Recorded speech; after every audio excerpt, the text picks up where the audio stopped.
Na esengo bandeko tukutani lokola momesano bisika totongo kwikolo Congo po itongama boye malamu na limbola biso tozali kin 24 télévision denge boyebi masolo ekobeta makilikili l'actualité ekolo Congo aspect affaire sécurité ya est ekolo Congo likambo etali processus électoral et rentrée parlementaire polémique o izali alimenté autour ya loi Tiani oyo mukolo nango na député Nsingi Pulu laza ko porter yango bakendeki komona esusu président assemblée nationale Christophe Mbosonko Diapwanga pona ko senga ete proposition yango ekota na kati ya matière esengeli kozala examiner na session ya mars kota tokobeta lisolo na kati ya émission na bino tokosola nani toyambi pona bino mwana mboka Magloire Landu azali bongo secrétaire interfédéral adjoint pour la ville ya Kinshasa na compte ya UNC lingoma politique oui kambami bongo na mwana mboka Vital Kamerhe le pacificateur maître Magloire to yambio na esengo merci beaucoup limbola na Kin 24 merci beaucoup na limbola merci beaucoup na yo pour l'invitation bonne santé na yo d'abord et puis bonne santé à UNC yanga imoko malamu pe ya UNC koleka na sepeli makasi merci ndenge na bi na bandimi bakolanda biso tokobeta lisolo itali actualité ekolo na biso oyo eza marqué na situation sécuritaire notamment na est la république na yo république démocratique du Congo na biso processus électoral esengeli toza pe makanisi na yo mais tokobeta lisolo pe ya polémique autour ya loi Tiani na assemblée nationale mais tokobosana te UNC azali pe kokamba na gouvernement moko na ba responsabilité to parcelle ya pouvoir na ye ministère affaires foncières ya kolobeza pe moi mingi kuna oyo kamba ye bongo na mwana mboka Molendo Sakombi oyo tokopesa mbote na respect mingi na qualité ya mosala kosalela mboka na ye mais ekoloba moi mingi esengeli pe tobeta lisolo kuna OK voilà tobanda actualité ya ekolo na yo est la république kimia ezaka kate bambula na bambula toloba ke situation ngo ebanda lelo te ti tokomi na ère à Félix Tshisekedi akoti yango akobunda na gauche droite Nairobi epai kokende Luanda kuna kosololaka mpona kotala kimia ezonga mais malgré ça kimia ezoyaka kate c'est le feu o bato bayembaki o Macron ayaka oyembela biso c'est le feu bacoup de canon ezoyokanaka kuna to analyser na moke mpona yo ndeko nini ezosalaka ti lelo c'est le feu ezako souffrir d'application timoko. Merci beaucoup ndeko mpona motuna na yo. Il faut que loba été na makambo etali makambo ya est. D'abord on peut pas s'attendre à ce que ma groupe armé on a pas la sincère. Ça c'est être même dupe. On peut pas s'y attendre. Seulement et sengé na biso tozo ba mesurer sengeli pour que kimia ezonga na mboka na biso. Cette question est la question congolo-congolaise. Voilà. Donc, il faut traiter en interne en mettant les batteries qu'il faut pour sécuriser notre territoire national. Parce que, on sala sur le plan diplomatique, et ça qui est communiqué. Les photos le bayango, Rwanda Zalisco indexé dans Mobimba comme pays agresseur, soutenant le groupe rebelle qui l'Union sociale dans l'Est. On les a dit actifs au quand il y a président Félix Antoine Tshisekedi Tshilombo. C'est très important. Papa Nabisoana a tambol mokili mobimba et à convaincre la plupart de grandes puissances et même des pays au Bazaï Nabisoko Kambama, Naba sous-région à Rwanda, Namtazali ko agressé, noir sur blanc. Ça c'est quand même une victoire diplomatique. Mais il faut aussi ajouter à cette victoire que Bunda Subitumba Mususu est taliba sanctions contre les pays agresseurs. Il n'y a pas que le Rwanda, il y a aussi l'Ouganda. Mais puissance diplomatique dans Mokili à la raté. On a des puissances militaires. Pendant que Tozali Kosala, la diplomatie, il faut tout bongisama en interne dans l'armée nabiso. Très bien. En dotant d'abord les moyens logistiques dans l'armée Wana. Deuxièmement, en mettant les militaires dans de bonnes conditions.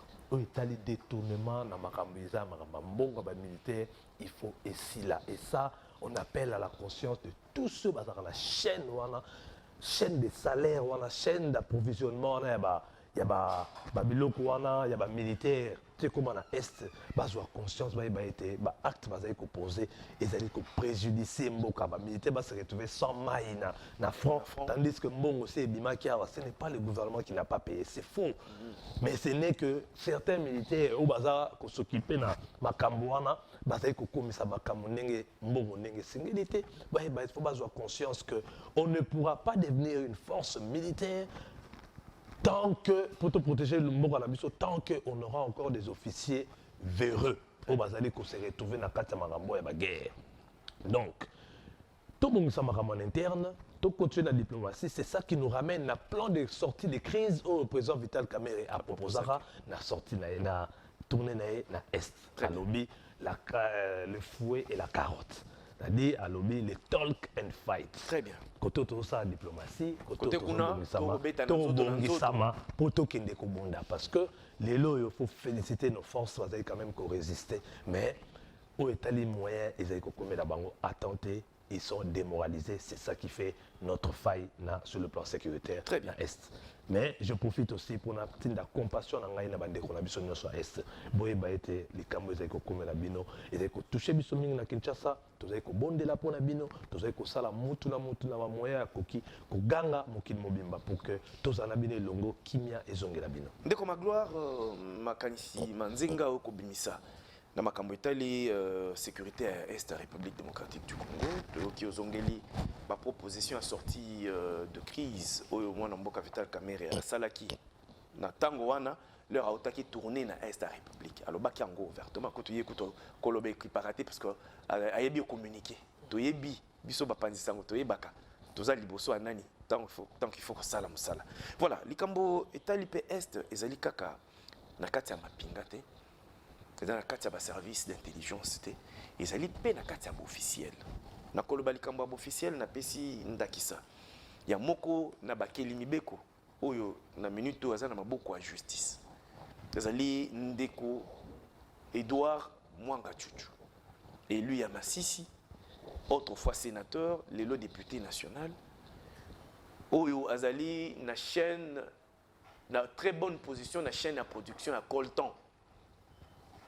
Tokoloba baboko na justice pour la détention notamment détention illégale d'armes de guerre ko taye misapi balobi azana kati association des malfaiteurs azali ko soutenir milice nyonso wana ezali ba charge ezali ko peser na ye tango tokomona makambo neti boyi bitumba tokobundisa ekolo Congo ezouta l'interne bato baza ko siéger na kati ya ba institution ndeko elenge yo ko sala politique côté position na yo secrétaire interfédéral adjoint na ville à Kinshasa ya Lingoma nini UNC eza facilité makanisi na onde côté yo kanano ndenge yo analyse non makanisi na ngai ezali simple na likambo wana dossier za la justice totika justice ça musala na ye to retirer ma conclusion hâtivement te to resolver ma conclusion à la hâte te banquette et salement comme il se doit. Parce que dans le procès, dans ces réservoirs, dans le procès sur le président Vital,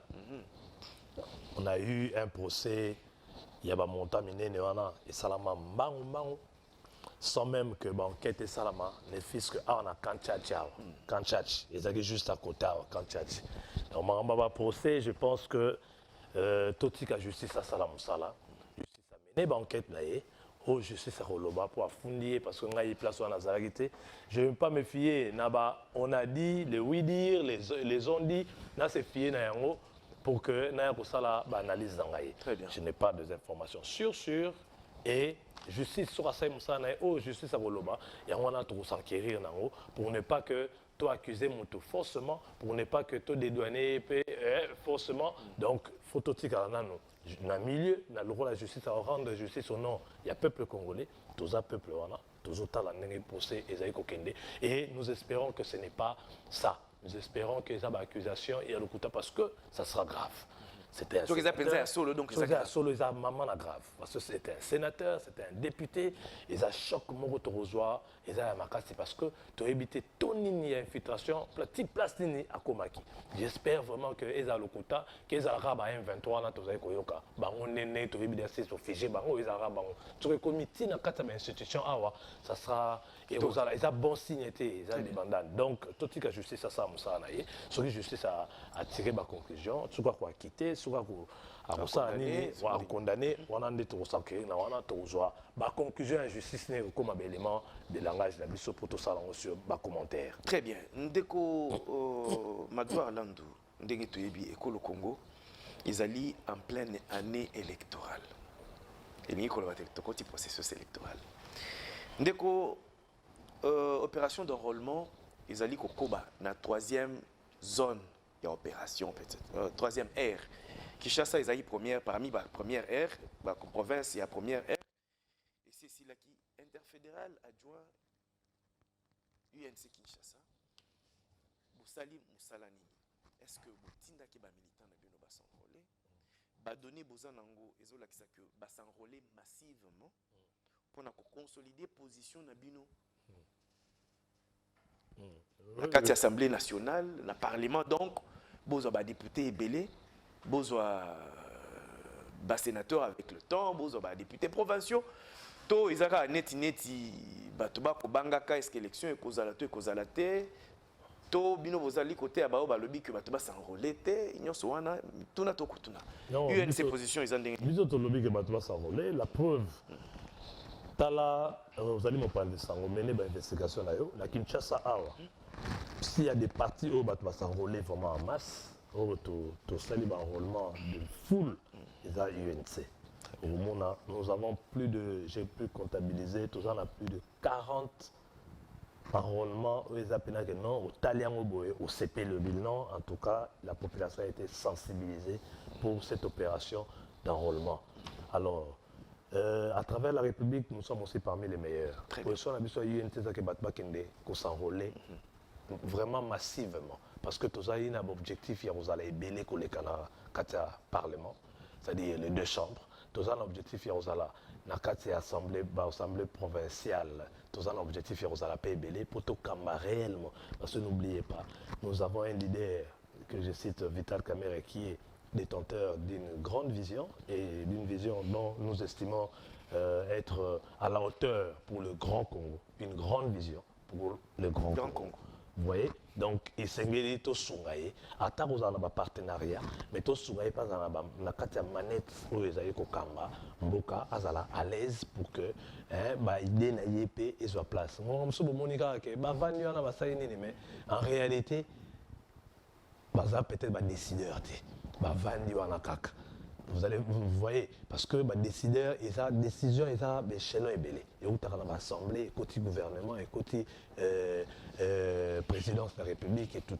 Donc, ceux qui ont allé poids ma capacité, ils ont rappelé compliqué. Donc, vous avez pour que tout qu'un triple même, non, vous allez le très bien. Pour que tu aies moyen de participer activement et d'une manière influente dans la gouvernance de notre pays. Merci beaucoup. Ndekolandu, tout le Bénin nous manque. Ah, tout le Bénin processus électoral, nous tout le monde a bandé kobalobina tuna. Babi, tout l'élection de Kolandu, relation, il y a Vital Kamerhe. Nande konaye Félix Tshisekedi. Ils ont un point ni. Pour nani batuni bon. Pour te yebi leur ndeko Kamerhe azwaki kokoso na justice, bakangaki. Moi, je suis na UNC zako fongwa pona ko lobaki chef de l'État Félix Tshisekedi ndakangisi malobeza ko bima alamuti. To moni pe VK abimi bakutana ndeko Félix Tshisekedi bayambani bapesa ni mbote. Vous expliquer en ndenge ni bato balimba comprendre relation entre bandeko mibaliza ndenge. Non, likambo ya procès yaki. Président Abisso akangamaki asambi ko sambeza na ba échelon au sambi premier degré. À 100 second degré et à combien est la Cour de cassation. C'est à partir de la Cour de cassation qu'il va casser le jugement là parce que moi virgule la carte de la défense na ma canisi. C'était un dossier vide. Très bien. C'était un dossier vide. Donc, tu veux que Souka et Souka va quitter. Bon, relation à Bangomi Balise. Bon, la plupart des politiciens, ils ont un règlement de comptes.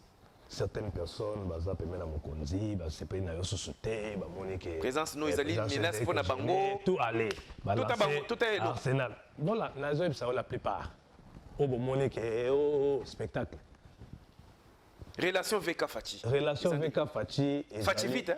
Fachi vite. Fachi vite, kitoko. Relation VK Fachi, Motumora Yaroko Saoté, Eza Malam. Le président Vital. Bazaka partenaire. Aza na place naé. Le président de la République a zappé na place naé. Mokonzi Yamiso Banso. Très bien. Donc, Kolanda, pardon, dans glissé sous ce mot. Oh boy, non. La position officielle du président Vital, c'est qu'il est avec le chef de l'État, président de la République. Très bien. Actuellement. Ce qui m'a camoué, c'est qu'il y a les mots, mais pour Nassikou, là. Et puis, avec toute sincérité, tout ça, président Félix Antoine Tshisekedi Tshilombo. Très bien. Bisoto memara fardo na biso. Boissumaka. Président, il y a Antoine Félix Tshisekedi Tshilombo, ezali maternité nango ezali UDPS na UNC. On n'échangera jamais l'histoire. Très bien. Tant bandeko mosusu bazali ko bandir Shadari, bandeko mosusu bazali ko bandir Fayolo, bisoto bandesaki Tshisekedi. Voilà. En deuxième position, Kamere. Point. Yango ezaka atilelo. Yango ezali donc tata na mama. Maternité, c'est la maternité, c'est le cash. Merci. Donc les restes, on a présent mais extrémistes de deux bords, on a raté. Oui. On a IDPS, on a extrémistes. Mais pour la position leader, on a mis balai. Position leader, on a mis politicien, militant, on a 4 Makamouana. Un parti au pouvoir et un parti au pouvoir soutient le président de la République. Très bien. À vous entendre parler, Maître Landou, c'est-à-dire, en 2023, à la présidentielle, UNC a soutenir Félix Tshisekedi. En réalité, pour répondre à la question, parti est Kovanda. Ah, non, vous décidez. Parti Kovanda peut décider. Très bien. Donc, tout ça, c'est merci. Donc, tout ça, c'est mais ce qui peut salami. Biso toza ba camériste. Ce qui président Vital Alobi, Tobina Lokolo, Tobina Ndombolo. Donc pas de danse ya kola kisa ngo debino boko. Ce qui Alobi, Tobina zekete. Tobini zekete. So Alobi kwasa. Tobini kwasa. Donc so ka yebisi biso ke ah. Mais sunda mande boko bina te. Ah wa les amis, sunda mato yebe voilà. So Alobi ah les amis, Tobina ah wa isa président Félix Tshisekedi Tshilombo. Alima. Sur le billet de sous-souté, mais pour l'instant, à lobby est allé. Et ce qui 2023, le roi président de la République s'est manifesté l'intention d'aller rebriguer deuxième mandat. Donc je suis sûr que au niveau de la banque Masoloana, c'est bandit. Et je ne vois pas l'inconvénient de revisiter l'accord entre Bino et Nairobi. De revisiter l'accord et le contrat. Et que maman addendum et que peut qu'on avenant et modifier moi les cambou et tout ça la politique. Donc botika ba leader ba solo makambo. Bango papa tant ba yo kana makam na Nairobi. Bino bozala kate. Espère bien na rapena espère bien. Tout ça ra vuya ouais. Après ba kena ba solo biso za kete. Pour l'instant et nous pensons aussi qu'avec même la guerre à l'est de la République, avec tout ce que le pays traverse, le président de la République a besoin de soutien. Il a besoin du soutien de tout le monde. Il n'est pas parfait. Je ne dirais jamais que Félix est parfait. Ou même que sa gestion est parfaite. Ça, je ne dirais jamais parce qu'il n'y a même pas de gestion parfaite. Ils ont raté plutôt.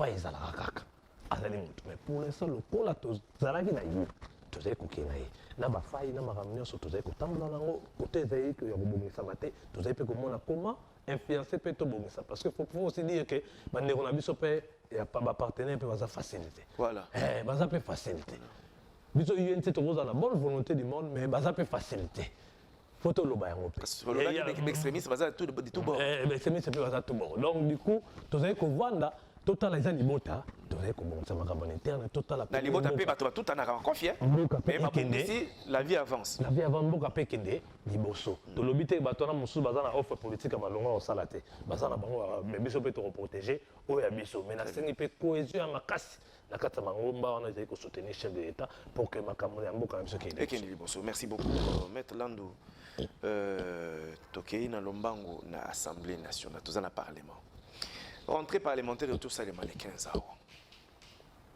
Parmi les matières inscrites à l'ordre du jour, nous avons créé polémique. La loi Tiani, autrement appelée de père et de mère. Aux Congomani, aux Congolais, est-ce que proposition ou ils allaient couper sa kakaba avantage dans l'école au Congo, tout ils allaient quand même appeler des avantages. Total à côté nous sommes balés, parce que les Camerounais sont à côté à Malam, à côté à Mabenango. Si moi je cette position naïo en tant que politique, les position officielle à UNCT en tant que politique, au ça l'analyse naïo et puis ça biso. Bien Malam les Camerounais ils allaient sonner mingi. Mon qui les ont quoi avancé, c'est qu'ils ont avancé. Ce qui déjà ba na biso o biso mo batata toke ko bota to ba maman toke ko bota na moto azali moto Congo Brazza to motanga mosusu. Tozali koboyela bango ba droit ya rozala ba congolais d'origine. En fait, c'est ce que ça veut dire. Parce que loi ça appelle à modifier la constitution. Oui. Parce que la constitution a définir qui est congolais d'origine. Donc voilà, soit d'un père congolais ou d'une mère congolaise, soit les deux. C'est ça un congolais d'origine. Donc biso mo to keko revisiter to boyiba na biso to bibaza originaire ya Congo. Et ça est très inquiétant. Très, très inquiétant. Natina, bandeko basala, rentrée parlementaire, wana, yaroya rotia, ba loi moko ezali, ba loi apolémique, ba loi moko ezali, comme mabiso nulle part. Loi wana ekozongi sabiso sima. Au lieu to kende liboso, loi wana ekozongi sabiso sima. Les loyo, to monani, la grande puissance du monde. États-Unis, Kamamagi Nandeko, Obama, Ouazali, moitié. Et ces États-Unis est Koufi. Et ces États-Unis et Kamamagi Malamouté sous Obama. Est-ce que c'est ça qui définit la compétence? Donc, moi, na Oyo, Yo Boti, na Gabonaise, au PCE Kombo, Kakonde, Azana Komba Baluba, Azana Komba Baluba, et Ngai Tatana Muluba, moi, na Tobois qui est juste pour na Banini ya. Président de la République, Luana et Zali Soni. Moi, j'aurais souhaité, parlementaire, moi, j'aurais souhaité que Bandeko, ça la rentrée parlementaire sécuritaire. Il faut tous en la rentrée parlementaire sécuritaire. N'est tous en la rentrée parlementaire budgétaire, il faut tous en la rentrée parlementaire sécuritaire. Très bien. Le pays est kokende. Au lieu de la loi Tiani, loi Nini, faites une rentrée parlementaire sécuritaire. Donc, autre traité qui la matière sécuritaire. Priorité. Loi Tiani, loi Tiani, Zali et l'autre côté. Bon, ça va la rentrée parlementaire sécuritaire. Posons-nous les bonnes questions. La sécurité englobe le tout, c'est-à-dire l'alimentation, l'agriculture, l'économie, tout ça. Pourquoi pas demain une rentrée parlementaire économique? Merci. Toi, l'économie, la rentrée parlementaire avec ma proposition morale. Excusez-moi. Ndekolando na comprendre ndenge zolobela batu pe bazolanda. Mais tolobi UNC azo kambapé ministère affaires foncières. Et pas ndeko Molendo Sakombi. Ndeko Kombo ya ministre etangami pe mwa mingi ezokomela biso na matoi. Expliquez biso na likambo ezoleka. Pe responsabilité ya ministre eza niveau nini. Na dossier etali AVC na moderne construite. Qu'est-ce qui se passe en réalité et pourquoi ministre a pointé du doigt? OK. Dossier AVC na moderne. AVC existe depuis longtemps. Il y a mondele moko. Abali de konabiso moko congolaise. Papa n'a besoin d'atika biso, atika makambu.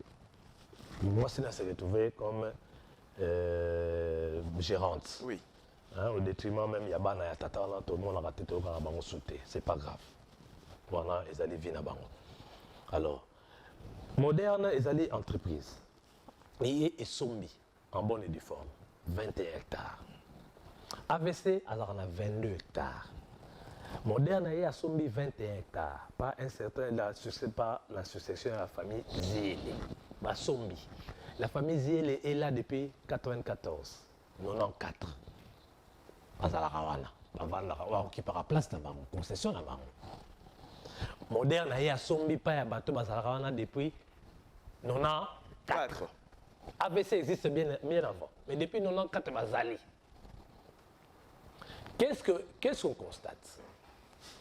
On constate que moderne étant à Sombi, le roi a 20 hectares, ministre Mtassignara, contrat d'amphithéose. Division et préparé dossier. Malam, d'ailleurs, je peux même dire que dossier moderne à Sombi en 2020. Dossier on est préparé, mais pas un conservateur, M. Kilangalanga, qui n'était, pour ceux qui savent, qui n'était pas vraiment quelqu'un avec qui les ministres avaient des acquaintances. Donc, c'était Imoro, on a ministre, c'est Penza, donc c'est difficile entre bon, et le Romoro Magouille ensemble. Voilà. Parce que Zaï Pena Kosimbate. Alors, le ministre a autorité d'ailleurs a sanctionné. Dans le dossier, le ministre a mon dossier, un contrat d'amphithéose, a signé un contrat. Moderne, avait ça, Kosambana, famille Kapuku. On a gagné. Donc, comme une exécution, il va exécuter, ça les remesurage là-bas. Pour exécuter, c'est qu'il étendu là-bas. Tout à fait. N'a qu'on remesuré, comité na 40, plus de 40 hectares. Donc, au-delà, en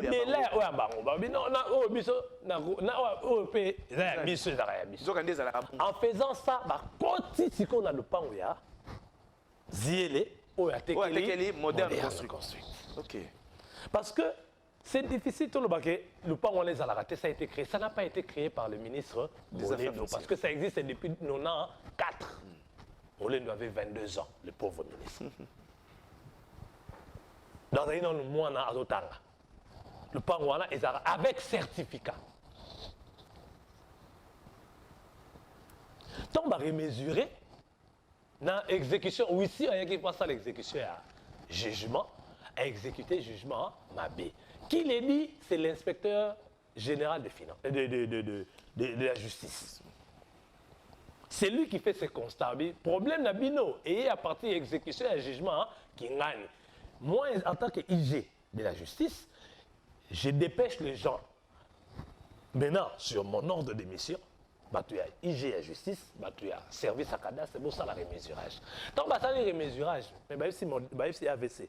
Mais Bino Bozali, Awa. Bango peut Bazali, Awa.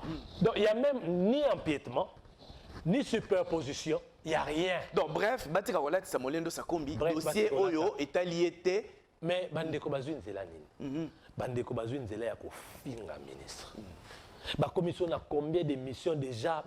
Fingi. Oh, ça m'a bien makasi. Makasi. Moko ministre a kokagité. Tibake Kolobaki ministre a la prison. Moko a lobaki yango na ministre bakangi. Ah, c'est comme ministre a la prison. La prison peut na Belgique, a bien la prison en Belgique, attends que ministre de Dimbo. La prison on a soko sala la prison. Même si internet on va donner ça déjà. Va donner ça. Ba FC sikoyo. Non la ça. Azali faussaire, azali fakwa, azali ni baloba yango na TV, ne pas ndeko na yo Flavien. Na to kundo. Kolobeza malamu mais il faut qu'on prouve. Prouver. Baloba makambu ebele, ministre patika ka kazena obi vérité. Ekoyebana. Sikoyo.